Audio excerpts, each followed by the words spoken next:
Welcome back, deck heads, to the newest episode of Cast a Commotion. I initially wanted to talk about a specific deck tech, the deck that I'm currently working on, but I don't think that's as useful this early into the podcast.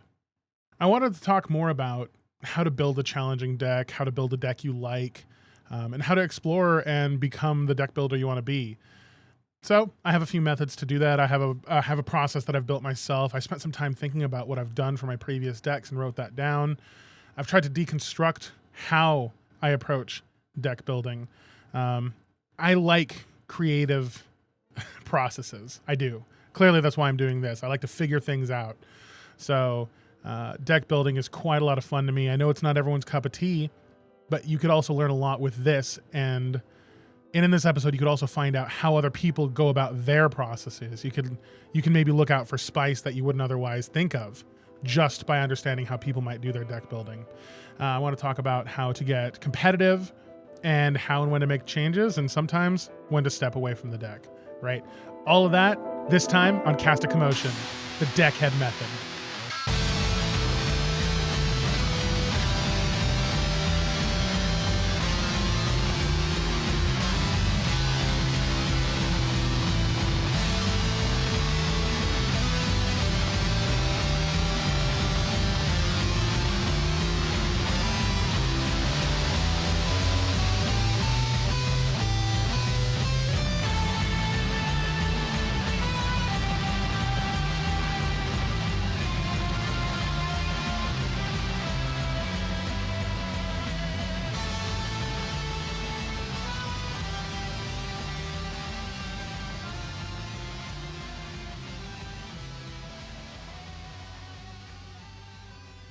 First and foremost, I want to introduce the idea of deck building and kind of start with the idea that you want, right? So when you approach the idea of deck building, it's a daunting task. You have a large pool of cards that's only growing by the month, right? You have ideas floating all around the internet. You have influence constantly grabbing for your attention on this is the best way to do it. This is the best way to do it. There is use in that if you don't have a lot of time to just kind of pick up a few videos and a few podcasts on a specific hero, a specific archetype, and kind of go from there. But if you really want to get into the craft of deck building and really understand what people do, what some of the competitive players do, what I've done in the past to really deconstruct the game, right? I'm not trying to tune the fun out of it. I'm trying to find what makes me like something, right? Then this is where you're going to want to begin. You just ask yourself, what do I want to do with this deck? That's step one. You want to start by asking yourself, what am I trying to do? Right? So we'll just start with my initial character, Dorinthia. My whole idea was I wanted to learn how to manipulate and use the combat chain as effectively as possible using weapons, right? So I clearly, I mean, yes, that is obviously a very easy path with Dorinthia. She's very built for it, but doesn't matter. Doesn't matter how easy the question was. It doesn't matter how easy the premise is. The point is you have one. So start with that. Look at the heroes that fit to your aesthetic. Look at the heroes that fit to your style and read what they do and figure out, is this what I really want to do? And then ask yourself, what am I trying to accomplish with this? All right. You want to ask questions on how you want the deck to work. Do I want to focus more on defensive play? Do I want to focus more on offensive? Do I want to focus more on the reaction step? Do I want to try to be tricky, right? You just need to ask the question, how do you want your deck to work? In my scenario, I wanted to work the combat chain a lot more, so I had a good mix of reactions and non-attacks. So I could interact with the chain, closing it, opening it, or sometimes just re-stabbing in with the sword, knowing that I have a react in hand to keep the chain open, keep the armor locked up, right? You can get really creative with your play space. That's how I chose to approach Dorinthia was I want to learn how to manipulate that chain as best as possible because I knew it was a core component of this game. Really past that, you don't need a whole lot to start. Okay. You obviously want to start somewhere. And after the question, how I approach deck building with any new game, right? Flesh and Blood was obviously a new game to me at one point, and I still do this with every game. How I approach deck building is I have to find where a good starting point is after the question's been asked, and I've already seen that, the hero and all that. Once I've decided I kind of want to play that hero, I buy the pre-con, right? So like in every other game, you just find what color combination or what monsters you want to use, etc. But with Flesh and Blood, I say, oh, I like Dorinthia. I want to learn how to use this combat chain everyone's talking about. And now I want to buy the precon, right? You might get in your head that it's just such a beginner step to buy a pre-constructed deck. They can be a lot of fun for a lot of reasons. They're usually well designed to play against other heroes in that format as well as set. But more importantly, who designed that deck? It was the company, right? Somebody who designed or played that hero or a lot of the cards involved, right? Somebody built that deck to show you and showcase what that hero does. So, what better starting point than trying to understand who designed the hero and what they think that hero can do and what options are available. There are some things you might not even think about that are in that precon. For example, I think the precon for Dorinthia comes with Scar for a Scar, some Sigil of Solaces, Steelblade Shunts, which I might not have initially played with, Scour the Battlescapes, trying to introduce me to weaving attacks, right? Might not meet the final version, but it expands your idea of what the deck can do. So now, you ask the questions of what you want the deck to do. You've asked how you want the deck to work. And if you chose to buy the precon, you have a good starting space to start exploring that deck, playing some beginning games, right? All of these things are just exploration up to this point. None of this was like hard and fast. It's just, this is what I want to do. This is how I want to do it. And this hero caught my eye, so I bought the precon, and I'm exploring the deck and playing it a few, maybe 5-10 games to get an idea of what the hero does and how it feels, right? And then you got to look at how to evolve that deck, okay? And how you do that is realistically, you just have to start picking and choosing cards that you don't like. I personally do this with a spreadsheet because I'm a goddamn nerd, but you can just make notes in a notebook. My number one advice to anybody who asks me how to start deck building is get yourself a composition notebook and write down, did you win or lose a game? What were the life totals? Were there any cards you liked? Were there any cards you didn't like? And then I just give a small synopsis of like what the game was, how it went, how it felt. And other questions like, can I deal with this next class? Can I deal with, whatever problem they present? Am I able to answer this correctly? And then I start evolving the deck from there, taking cards that I feel like don't really fit, adding some cards that I feel will answer some of those questions, etc. You literally do just card by card take those out. I'm going to go a little bit out of order on my sheet because we're kind of already here into this spot. It's when and how to make changes. Many people are so insanely impatient when it comes to deck building because obviously, I'm going to sound super old. We love instant gratification and everything's so much faster around us right now that an old traditional card game like this will feel slow because you have to get through the games and gather the data first. If you don't, what are you doing? You're just making decisions based on raw feeling, and that's fine if that's your deck building style. If you're just snap reacting to something, well, then you're just going to snap react. But if you really want to learn how to deck build and learn the problems that your deck has, you need to give your deck some time. So when and how do you make changes to your deck? I personally give each iteration. Now that means if I even change one card, right? That's a new iteration of the deck. That's a new version of the deck. I give that version, personally, 9 or more games, right? I can't play 9 games in succession often. So personally for me, that means that I'm going to be playing those 9 games across the week. That gives me time to let the data sink in and get away from my personal feelings of each game. That lets me record the data, and then at the end of the week or end of the 5-day, however long it takes me to do it, sometimes it's longer, sometimes it's shorter. Then I can look after the fact at the data and go, oh, well, I was kind of feeling really, really shitty about this game over here, but it looks like I won, and it was convincingly, and some of these other cards I hated, but some of these cards I liked. So in the moment, if I were to listen to my immediate instinct, I might have removed some of these cards, but then you look out through the rest of the week and maybe you're on a winning streak and you don't like the cards, but that version of the deck seems to be winning. Now you can make the decision then and there to say, I need to find a card that's like this, one that I don't like, but not exactly like it because I don't like it. Then you can start to make informed decisions. Like, maybe I should just leave that in and learn to identify when it's doing good for me, right? that'll help you grow both as a deck builder and a player, right? Just give your deck some time. So I give my deck a while before I even change another card, right? I also talk to my opponents about, did you feel threatened by this card? Did I put any pressure on you with this? Were you in danger? Did you feel like you had complete control of the game? Did this have any effect on you? Right? You need to start talking to your opponents. What did they see? How did they feel? They're going to be the ones to give you probably the best feedback about, what your deck was doing to them, because it happened to them. So obviously seeing what your deck does is one thing, but human beings are fucking stupid in many ways. One of them is they only remember negative experiences because negative experiences are what keep you alive, right? You're in the fucking forest. You're a fucking naked with a rock, right? Okay. And something hits you.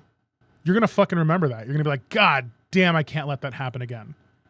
Well, in this scenario, your brain doesn't know what the threat is. It's like an imaginary game that we all made up and we're all playing, but it doesn't actually correlate to your survival. So your brain just goes on tilt. It goes, fuck, I'm losing something, but I don't know what. So it doesn't know how to deal with it. You'll make a lot of irrational decisions, etc. Like I said, the human brain is stupid as hell. So try to give your deck some time. Try to record data, make notes, and really try to follow that to guide your deck building, because that will help you solve another problem that's also on this list of deck building, right? You just can't make the instinct decision. Otherwise, you're chasing your tail. You're letting your dumb lizard brain take over. You're letting your base instincts rule how you play, and you might get stuck in a very vicious loop of, oh man, this thing I tried for the armory on Friday didn't work, so I changed my deck, and I didn't play it at all this week, but I made that one change, and I'm going to go to the armory next week, and if it doesn't work, I'm going to do it again, and you're not getting that many games in, you're not seeing what's working, and you're just changing things that might not need to be changed. You could just be hurting the deck more and more because of your feeling that day. Very common. I'm not saying I didn't do this, man. In the first long-ass time of my TCG career that I've been playing since I was 8, right?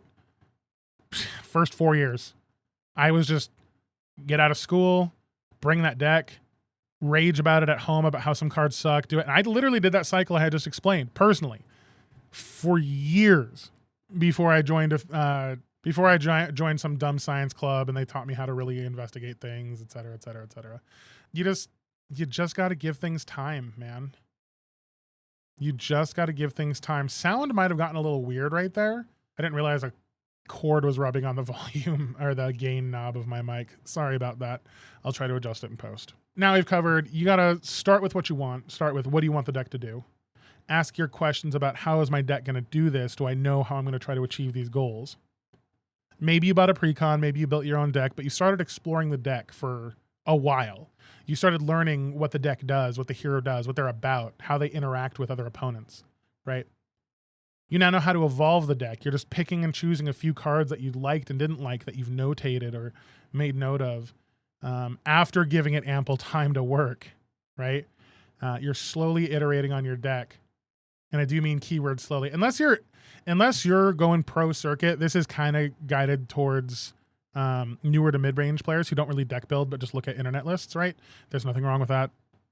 I'm just gonna be up for it. There's nothing wrong with that. Like I said, maybe you don't have enough time to do all this, but if you are going on the pro side and you're cracking out 10 games a day, 15 games a day, 20 games a day, you're a professional streamer. I don't know what the hell your life is. You could iterate once a day and you could crack that deck fast. But that's the truth with anything. The more time you put into it, the more effort you put into it, the better you'll be, right? So, like I said, tailor it to yourself. Mine's like a weekly cycle. I play a few games a week, or every other day or so I'll pick up 1 or 2 games. And then I'll also have my armory event, and that will usually catch me to my 9-game limit where I go, oh, something's got to change, or this is great, whatever. All right.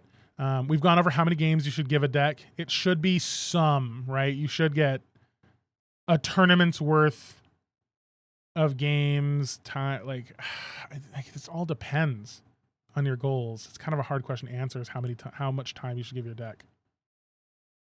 You should play some games, record data, and do that 3 or 4 times. Play some games, record data, wait. Record some games, et cetera. Yeah, et cetera. Until you've done that 3 to 6 times. Because that means at the end of that period, you'll be able to look back on the data without being that fresh memory in your head. And you'll just be looking at raw data. You won't immediately associate it, hopefully, with the game, right? You just got to give yourself some time with the deck. And then we talked about how you just got to talk to your opponent. You know? Talk to them about how they felt, what impressions your deck left, if they felt like something was weak. You know, if they're a good sport and they're looking out for their home team, because, you know, a whole town will launch off to a calling or something like that, like we're about to for nationals later in August. You know, they're looking out to make us as good as possible, right? Steel on steel. So we'll just go ahead and cross that off that we went over that. So now we're this far into it, and I want to talk about how to creatively deck build, right? Those first points that I gave were entirely on how to start deck building, right? That is a good foundation. If you can just follow those steps, ask questions, get a starting point, evolve the deck over many games, giving it a lot of time, and talking to your opponents, you will make a better deck, right? As long as you give it ample time and have a lot of discussion and ask your deck questions. I want you to affect my opponent's arsenal. I want my deck to effectively take out my opponent's hand as often as possible. As long as you're asking those questions, you know, it can be any other question. You just got to ask yourself what's the goal of your deck, and then find cards that do that. Okay. As long as you're doing this cycle over and over again, it doesn't matter what hero you pick, you'll find what you like. And that's what this next part is about. Is now that you've found what you like and you've built a deck and you can feel it out and you know if it's for you or not. Let's say you decide to stick with a deck. I often stick with decks for quite a long time. I then want to creatively leave my imprint on this hero. I want to find ways that other people aren't doing it, or ways that I like to do it, right? Ways that I like to play this hero. So how to creatively deck build and look for your own style is very easy. You just ask more questions, like I just said, right? So for Riptide, I ask the deck the question, does this tax my opponent? Does this make it harder to defend, right?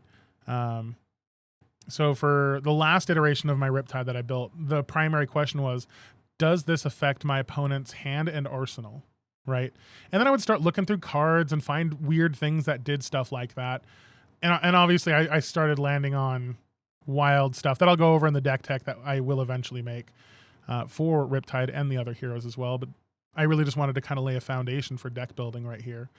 I then later asked on, how do I survive fatigue? How does a ranger survive fatigue? It's such a unique question that doesn't get asked enough. Or maybe it does and I'm just not hearing about it, right? I then started looking at cards that could creatively get around this. And you would not look at some of these cards in any other way. They're just commons from sets gone by, and sometimes they answer that question and they show up and your opponent goes, what the hell? And all of a sudden, as a Riptide, I'm sitting there with because of how I played the game and got their deck out, an infinite loop fatigue that cannot be broken and will guarantee me the win, right? That's fun to do, is to ask the weird questions about your hero, find their limitations, find their problems, and try to plug that hole in the ship and just sail right through your opponents, right? So to creatively deck build, you just ask it different questions that aren't being asked normally. Like, first question, if I'm going to deck build Fi, how do I kill my opponent faster? Cool, man. Awesome. Super original. That's an original thought. That was 100%. No, you start asking questions like I did to help me with the road to nationals. It was, how do I dismantle Alexi? How do I survive Alexi? Well, I start looking for arsenal effects. Okay. I start looking at cards with 3 defense no matter what. I need to start surviving some of that damage. I need to start blocking and just returning above rate hits that affect the arsenal, right? Well, one of those was breaking point. Well, how do I start hitting that rupture more frequently? Kadachis, right? So now all of a sudden my breaking point with 2 Kadachis, 1 other card and 1 pitch, I can block some of the damage and they do their big setup turn. And you just come in, Kadachi, some other shitty Chode attack, and then a Command and Conquer, or, well, either Command and Conquer if I have Tunic, or Breaking Point to Rupture. It doesn't matter. Well, now I'm affecting their plans, pushing damage, furthering my own plan that you might not be thinking about. Like, obviously, Breaking Point's a pretty great answer. But other ones could be Promise of Plenty. Could be Promise of Plenty or something else that fills their arsenal with stupid things they don't want, right? You just have to start thinking about what answers these creative questions that aren't actually being answered, right? With those kind of ideas, you'll become a creative deck builder and you'll start to stand out in the crowd, and people might start to look at you a little more as a threat to the local meta. Because when you ask these kind of questions, you're asking them for a reason. You're building to your local meta, right? And that's kind of on the topic of how we start to get competitive. There is a difference between locally competitive and globally competitive. Right now, I'm locally competitive.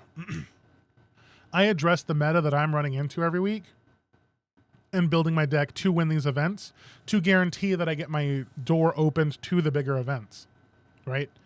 So sometimes you just have to beat the player and their deck, not just the deck. And sometimes the deck isn't going to be the one that's on the global stage right now. The decks that are on the global stage are very good. They're from people who have tested relentlessly, like I said, 10, 12 games every session, sometimes multiple sessions a day, and they're getting really good with that deck doing the one thing they really want to do, right? They're looking for raw efficiency most of the time, and raw efficiency is a good answer, right? If you can plow through the task of killing an opponent as efficiently as possible, well, you're going to win a set of games more frequently than not, right? That's how you become globally competitive, if you're just churning through people. But part of churning through people is preying on their inexperience. So globally competitive means you're typically taking the most efficient deck, preying on inexperience, and hoping people don't have the answers for your deck.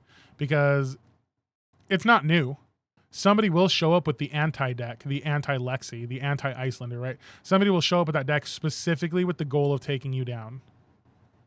Sometimes that can shit on your whole tournament if enough people show up like that, right? So globally competitive decks are fine, if not lacking or accounting for the wild haymaker that's going to catch you off guard, right? Locally competitive decks, like I said, you're just looking at who you're playing, your friends, family, some of your anyone who shows up at the local armories, skirmishes, all this. You just got to figure out how they play, right? Does this person play aggressively? Have I seen this deck before? Have they done any iterations? Have they asked me to trade for certain cards that might fit into this deck, right? Every bit of information you get, if you're trying to be competitive, works against your local competition, right? So to be locally competitive, you ask more specific questions. So for me, as I exampled with Phi, was how do I deal with Lexi? Because for weeks leading up, months even leading up to the RTN, I was running into Lexis and just having the worst time. I could not figure it out. Until I asked the question, okay, well, I'm not seeing Icelanders. I know how to play against Oldham at the time when he was not a living legend. How do I beat Lexi? That was the question. That was the only question I asked from then on. Because the Phi deck is going to do what the Phi deck does. If I don't have to deal with Lexi, Phi just does what he does anyway against most other heroes, and that's that efficiency game. But my deck was tweaked for the local meta. Lo and behold, I ran into 3 Lexis at my RTN, right? So like, sometimes it's about playing the local competitive scene to get into the global stage. The problem is after you complete the local competitive scene, you do have to go to the global stage, which means you are going to start working on efficiency then. You will have to build what is considered a top meta deck just to make it. The question is then, will you get enough games to get good with that deck? Or you can do what I'm going to do, and you're going to take a deck you're super comfortable with, a deck you have tons of reps with, and you're going to ask those same local meta questions about the globally competitive questions. Okay? So when I take my Phi, or my Riptide, or my whatever deck I'm comfortable with taking to nationals, okay? I'm going to ask myself, what am I going to see there? I'm going to start looking online and comparing decks, seeing what people are bringing. Same process for deck building. You're just answering different questions. You might suffer a bit in the local meta, but you've already made it assumptively at this point. So it's okay to suffer a little bit in the local meta to look for the global meta competition. right? So deck building is really fairly simple. This is going to be a fairly shorter episode. Just bullet points again. Start with what you want to do. Ask how you're going to do that and how you're going to make your deck work. Get a starting deck, a pre-con deck. Find an idea online. Just get the deck started and just start playing with the deck. Give it some time. Give it multiple days of games and data gathering. And then you start to evolve the deck. All right. Talk to your opponents. See what they feel. See what they observed. All right. And then you can start looking to creatively deck build and mold that deck to your local meta by asking, what does my local meta play? How do I beat these heroes? How do I beat their strategies? Right? After you've completed that and you start to even grow as a player even further, you then can start comparing yourself to the pros and ask yourself, am I trying to beat those top tier decks? Am I practicing enough? Now that I've completed a locally competitive scene, can I get to the globally competitive scene? And to do that, I need to ask the question of what are the popular decks? What am I going to see the most of? What is taking the most of the field? And luckily, we have a lot of good content on Flesh and Blood on YouTube, Flesh and Blood's website itself. Lots of data to show us how big the fields are and who's showing up and what percentage of the field is X hero, right? We get lots of data on that. So you can kind of just at a glance say, well, I need to prepare for Viscerai. Icelander won the past couple Battle Hardens. And then, like I said, Lexi's at the top of the list. Dramai is here to stay until she's a living legend. She's a savage. So you just got to pick the one you want to lose to and find the biggest range and make your deck beat that other deck very well. How do I make my Phi deck beat Dramai? Start the game. That's unfortunately for Dramai, she seems to have a pretty rough match into Phi. But you know what I mean? Asking yourself questions, asking your deck questions, and answering those questions on pen and paper so you can clearly see is largely all deck building is. It's that simple. You're just building a tower, you're building a pyramid, and you just got to start at the base. And once you get it to the very top, you can start talking about how to put icing on that, right? How to spice it up. How do I do this? Well, anybody takes a look at my Road to Nationals list, you will notice a card called Phoenix Form is in the deck and 2 more Phoenix Flames than usual. Sometimes you have pet cards. Sometimes people don't look out for pet cards. Sometimes people have to read those cards and get sucker punched really bad. You have to find cards you like that you can fit into the deck without hurting the core of the deck, the competitive side of the deck, your offense, your defense, your tech. If you have room to spice it up with cards you like, do it. You will enjoy your games so much more because that deck is no longer just similar to the competitive meta. It is now beating your local competition. You're trying to stage for global competition, and it's got extra spice on it that makes you stand out from the crowd. People will look at that and go, oh, well, that's shit. And they might exclude that and try your version of the deck without your spice, without your practice, and you just may defy the odds and make people question their own decisions, right? I remember in the Flesh and Blood Discord for Phi, I was getting made fun of left and right for the Phoenix forms, but just like last year with Oldham, I loved posting my deck list and being like, guess what won? There's a satisfaction I get from that, and I hope you will find what gives you a satisfaction in this game, what drives you to be better, right? That's really it. That's all you have to do. After you compare yourself to the pros and you act up a little bit with your spice and you start trying to beat top tier decks, after that, it's just practice. It's get used to playing your deck in every situation. If you know the answer to every puzzle that comes your way with your deck, you'll be far more comfortable when it comes to the big stage. You'll no longer be trying to think about it the whole time. You'll just know what to do. And sometimes that confidence can be off-putting for an opponent. If they're like, what the hell? It's the same thing as cold calling in poker. Someone makes what they consider like a sizable bet and you just cold call it. You throw the money out. It doesn't even matter. That can be unnerving to some players. So practice, ask the questions, know the answers, and you'll be on your way to be a very successful deck builder in Flesh and Blood, and not only Flesh and Blood, but every game you approach. The last thing I kind of want to cover is something that I'm experiencing right now is when you reach a particularly challenging hero and you keep asking different questions and you keep answering them, and you keep iterating, and you keep evolving, and the cycle never breaks, and you can't seem to find your way in to a successful version of the deck, there is a chance that it's just not your playstyle. There is a chance that the cards don't exist yet. There is a chance that your meta is just particularly bad for you. All of these things can come up. And just like you're asking your deck how to win, how do I do this? How do I achieve my goals? What is my goal? Just like you're asking all these questions of your deck, you need to ask yourself, is this too much for me? Because if you don't ask that question, you will burn out. You will hate this game. You will hate any game. If you sit there trying to bash your head against it, I am that person. That's what I do. You can ask any single person who's been around me for an extensive period of time. I am the definition of a Dark Souls stan. I will sit there and bash my head against something until it breaks. Doesn't matter how long it takes. Does not matter. I will just sit there the entire time. I will try to be creative about it first. Like I said, I've laid out my outline for how to find out some of the answers to the questions, what questions to ask, when to do that. Right? I've laid out an outline of how I do this. But at the end of the day, if I can't answer those questions, or I've asked too many questions and I can't think of a new creative one, or I can't think of a relevant question to ask it, I start to get brain turn off and start smash. I just start smashing out games blindly, right? And there's merit to this because I'll just continuously hammer out games with a deck I don't like, with a deck that I can't take any further.